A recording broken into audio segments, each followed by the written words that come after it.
The defense and the prosecution had their closing arguments today in the George Zimmerman trial. And I think the prosecution actually had some very, very strong statements. And I actually want to read you a graphic from the prosecutor. He says, a teenager is dead. He's dead not just because the man made those assumptions, but because he acted on those assumptions. And unfortunately, because his assumptions were wrong, Trayvon Benjamin Martin no longer walks on this earth. Now, he also showed some evidence during the closing arguments that I thought were very, very powerful. Let's take a look at the picture comparing what George Zimmerman had and what Trayvon Martin had. As you see, there's the gun, and that's what George Zimmerman used to shoot and kill Trayvon Martin. And it says 28-year-old neighborhood watchman. Well, he was self-appointed neighborhood watchman. Criminal justice major, MMA trained, 40-pound advantage, aspiring marshal, police ride-along an applicant, concealed firearm permit holder, armed practice shooter, long-term resident, and also when you look at the can of iced tea that Trayvon Martin had, he was just 3 weeks past 17 years old from out of town, and he ran.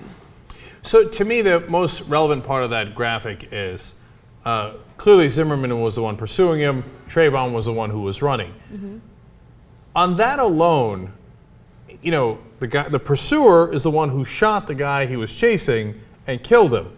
For the guy who was the pursuer to make the self-defense argument, well, that's a very hard argument to prove. And remember, if you're arguing self-defense, the burden of proof switches to you. Yes, yes. So on that alone, I think that a lot of the experts here that are on TV were like, oh, no, the case is not 1,000,000%. No, I think we're very likely to be not guilty. I don't think they're right. I mean, they're not emphasizing enough that the burden of proof is on George Zimmerman to prove self-defense. Yes. And he didn't take the stand.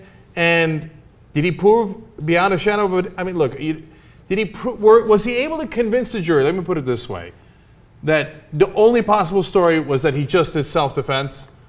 I don't think that's remotely true. Now, on the other hand, you know, did the state prove beyond a reasonable doubt that he had an intent to kill Zimmerman? I think that's also very hard, and I get why people say that's very hard. So let's stop right there, because there are two possibilities in terms of a conviction.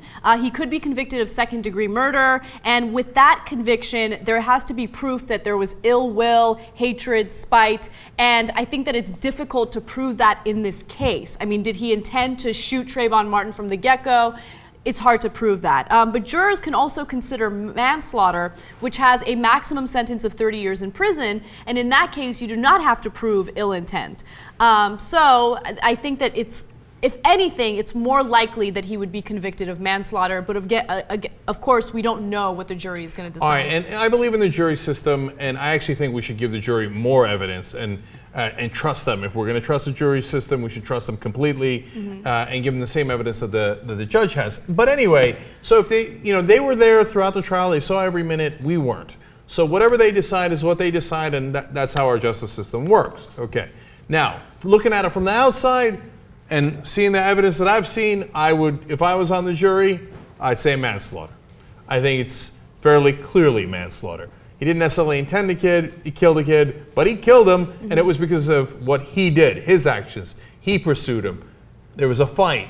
He wound up shooting him, even though the medical examiner said that Zimmerman's injuries were very insignificant. So was his life absolutely in danger? Not necessarily. Did he see the one that started it? Yes. The kid is dead. Manslaughter. That's what manslaughter is all about. Yeah, and I do worry about what type of standard this will set if George Zimmerman gets off with absolutely no conviction. And the reason why I say that is because you have to keep in mind, he's the one who started all of this. He saw someone walking through the neighborhood, he thought the kid was suspicious, so he decided to harass him, follow him after the 911 dispatcher told him, do not follow this guy.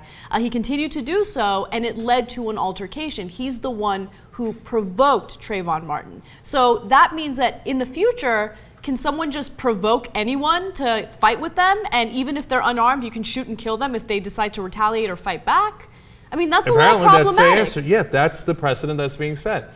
So if you ever want to shoot anybody, make sure that they're not armed, go up and pick a fight, and if they fight back at all, they hit you, they slap you, they punch you, great. Then you pull out your gun, you shoot them, and you murder them, and you get away with it.